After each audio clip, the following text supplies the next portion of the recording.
Welcome to the Robert Hunt Financial Market Update. It's your host, Robert Hunt, where we look at the news, the financial news that can be confusing, misleading, and take you off course. We help to make it actionable, understandable, and clear. What a week! What a show! 3 articles, 2 Wall Street Journal, 1 Barron's. We just keep finding these big short hero Michael Burry articles. So first one to look at is how to get rich and famous from a stock market crash. We will then go into our listener corner, where we were sent an article headlined, U.S. Tech Giants Scrambled to Abide by New EU Rules. Should the indexers like myself start sweating? And then in closing, we're going to look at a Barron's article where I confess my own temptations for individual security selection and what you can learn from my own understanding of 2 stocks that are highlighted, AT&T and Verizon. So let's start at the top. How to Get Rich and Famous from a Stock Market Crash by Mr. Spencer Jakab. The article begins, sooner or later a crash is coming and it could be terrific. So this was actually said in 1929, weeks before Black Tuesday. For those that need a little refresher, the Great Depression would shortly follow, and the largest stock market crash in history in America, where they lose 90% of their value from top to bottom U.S. stocks. So they called it the Babson break, okay? Because newsletter writer Roger Babson would reap fame and fortune from his timely call. He would found a college and run for president. But what folks forgot is that he also predicted trouble in 1927 and 1928, and later on made a premature recovery call. This article explains. In 1987, Elaine Garzarelli predicted a collapse before Black Monday. She became the best paid strategist on Wall Street for a while, and I love this, and went on to run some poorly performing mutual funds. The pattern continues. In 1982, Elliott Wave theorist Robert Prechter predicted a roaring bull market after a stock spent 16 years in the doldrums, but he also predicted a bunch of crashes that never made sense, never materialized. So Michael Burry, we've mentioned him before, he's the latest seer. Okay? He made a successful bet in the 2007-2008 housing bust that made him rich. Christian Bale played him in the Hollywood adaptation of Michael Lewis's Big Short, this article explains. But he also made at least 5 dire predictions in the past 4 years, with comments like, could be worse than 2008, greatest speculative bubble of all time. Get this, each time after Mr. Burry made these calamitous predictions, you would have made money if you bought the S&P 500. The average annualized gain was 34%. About 4 times the index long-run appreciation. So I find this just absolutely amazing and a great reminder. I'm so glad the Wall Street Journal is highlighting this, because they can also be the purveyors of these calamitous prophecies, and that are not always helpful for us, clearly. But I want to go through each one. Okay, Michael Burry. He said there's a bubble in passive investing. After that, the stock market went up, looks like about 5%. He said he made a significant bearish market bet. Stock market's up about 100%. From that, these are 6-month annualized S&P 500 rise after Michael Burry's warnings, okay? So it's like he makes this prediction, 6 months later, what's the return? And then boom, make it for the year. Greatest speculative bubble. It's up almost 25%. Could be worse than 2008, up about 20%. Sell, up 26%. So you realize what's happening. You could have like a reverse indicator. Every time this Michael Burry says, this is it, this is the end, you go long, you put your money in stocks. That's how difficult this is. And I don't say this to pick on Mr. Michael Burry. He's probably one of the greatest short sellers to ever do it. It just shows you how difficult the game is. When you're predicting what the stock market will do in the short run, like he's trying to do, you're actually predicting what other people will do before they know they're going to do it. I'm going to say that again. You must know what someone else will do before they know they're going to do it. Now that is hard. Why do I say that? It means that you know someone else is going to change their mind and engage in a lot more selling, pushing the price of an entire index down. Oh, that is so hard. So hard. So this guy's probably one of the best, Michael Burry, but it didn't work. And you're going to see more and more of this because, I feel like I hear more of this. Here it comes. Here comes the big one. I mean, it may be true. It may happen. It's not actionable advice. Clearly, if there's any action to be taken, it's to go long. It's to go long. So, stay the course, team. Stay the course. It talks about all these different stock market bombs where it goes down. 1929, 1973, 1987, 2007. What it says is there's always going to be a cacophony of online voices predicting calamity. I forget who said this quote, but for some strange reason, men like to hear that the world is going to pot. I cleaned up the language a little bit, but be careful. Know that about yourself, know that about myself. We could just like hearing bad news, and the newspaper certainly loves sending it. So, all right, next up, Robert's Corner. We had some good action today. Some people who were solicitous of my impressions on this article and some other financial news. This was interesting. I wasn't anticipating anyone would care about this article, but I got a question, so here we are. Delighted to get it. Headline, U.S. tech giants scramble to abide by new EU rules. Some of the impact will hit right away, changing how users scroll, search, and shop online. From Brussels, right? This is where the EU lives. This article says, this is Kim Mackrell and Sam Schechner. The hammer is about to come down on some of the world's biggest tech companies. Meta platforms, Apple, Alphabet's Google, and other large and largely American tech companies will by next week start facing the first of new European Union tech rules set to come into effect over coming months, marking the largest expansion in digital regulation ever in the West. I love the way they make these things sound so terrible. And so the listener wisely asked, hey, is this going to hurt our index funds? Because is it not the case that most of your plain vanilla U.S. index fund and even your global index fund is packed with these large global tech companies? I listed them. Meta, which is Facebook, Apple, Alphabet. Should we be concerned? All right, should we be concerned? Well, let's first talk about what regulation does and doesn't do. A little walk down memory lane. As I've mentioned previously, I just finished Titan, the book about Mr. John D. Rockefeller, who, and one of the most famous examples, was regulated heavily by the Sherman Antitrust Act. Teddy Roosevelt, others came down and eventually split up his Standard Oil. And class, what happened after it was split up to Mr. John D. Rockefeller and the fortunes of those companies? They improved dramatically. Chernow in his book even goes back to say, this was one of the best things that ever happened to him financially. For a number of reasons I won't go into now, but regulators are usually a couple innings behind where they should be. Not to disparage regulators. I think there's a place for it. In moderation, of course. There's a place for it, but they're usually a couple innings behind, meaning by the time they get down to regulating, the competition's already taken advantage of whatever has happened. But a couple principles to keep you on the straight and narrow here. One is the efficient market theory. And I'll talk about this from my next example. This is baked into the stock price.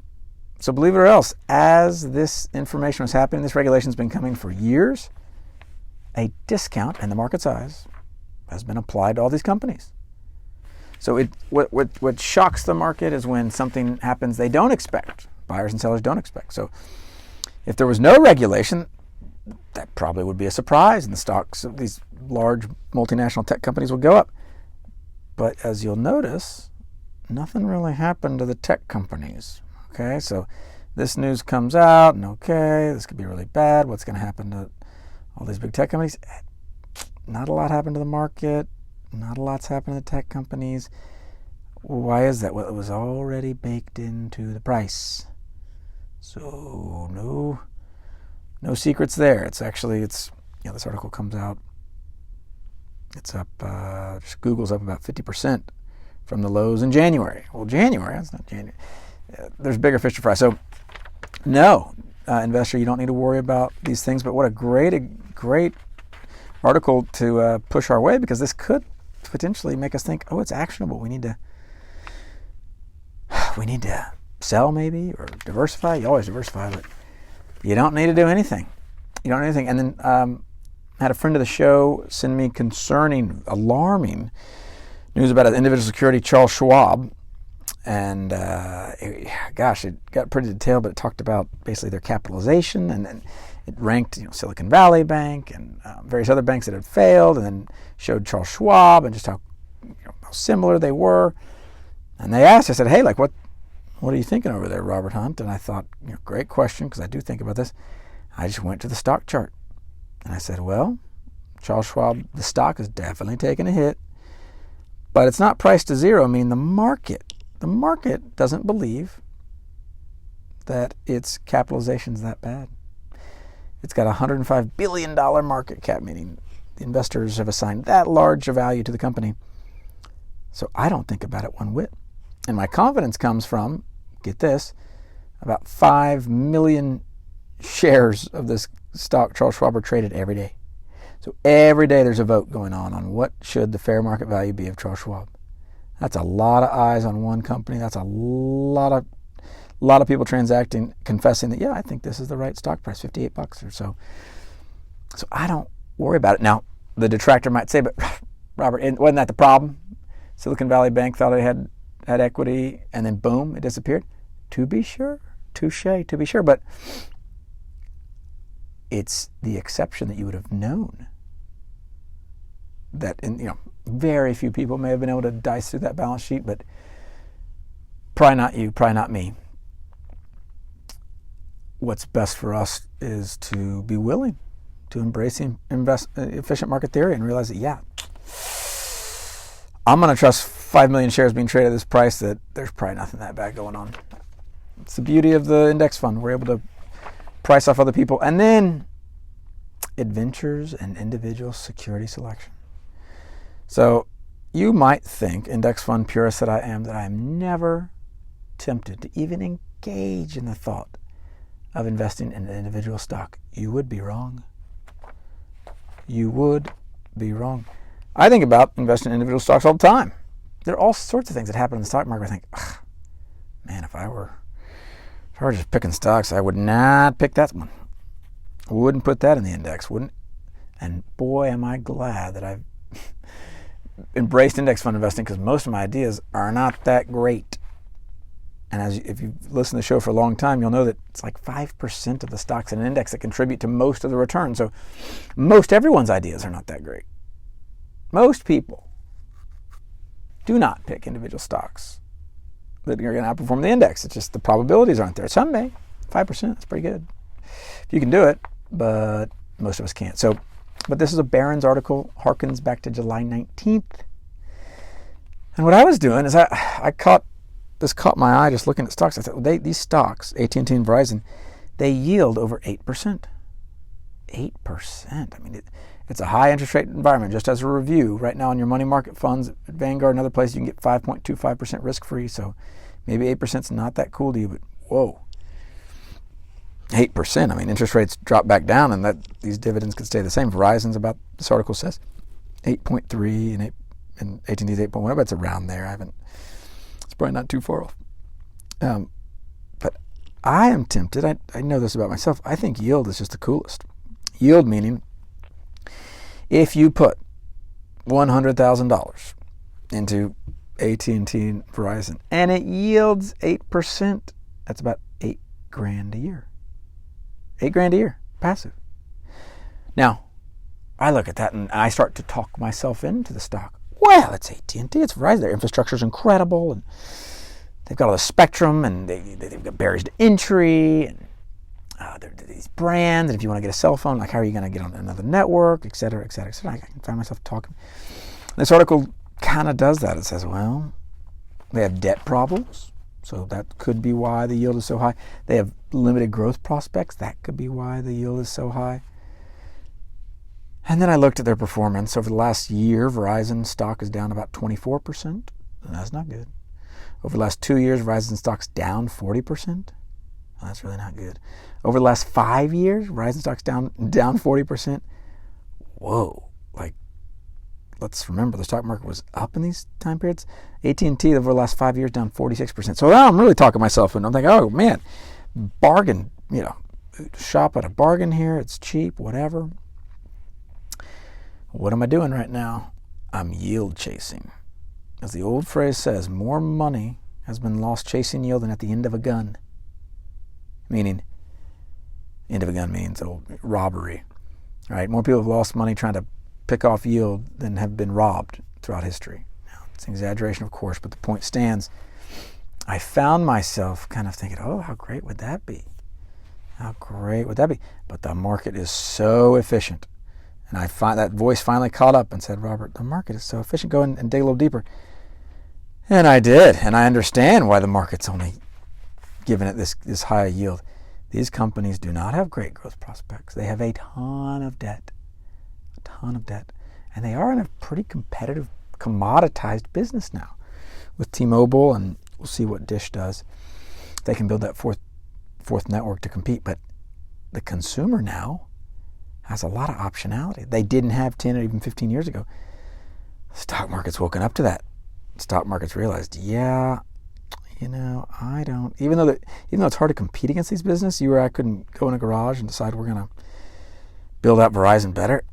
It's tough for these companies to grow. So anyway, I just created this battle in my head, back and forth. And you know what? The market is probably right, because it usually is.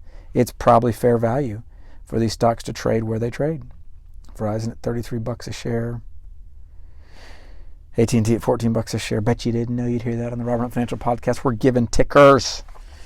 T for AT&T at $14. We're giving share prices. But press on, index fund investor. This is yield chasing. And I can almost be sure that I still would have liked this stock 10 years ago, and I would be down 44% on AT&T. If I invested 10 years ago, my money's basically cut in half. And you might say, okay, 10 years, you're down 40%. The stock market's up 156%. It's about a 200% swing from doing my fun stock picking adventures, not including dividends. So, what an expensive habit, what an expensive hobby individual security selection is.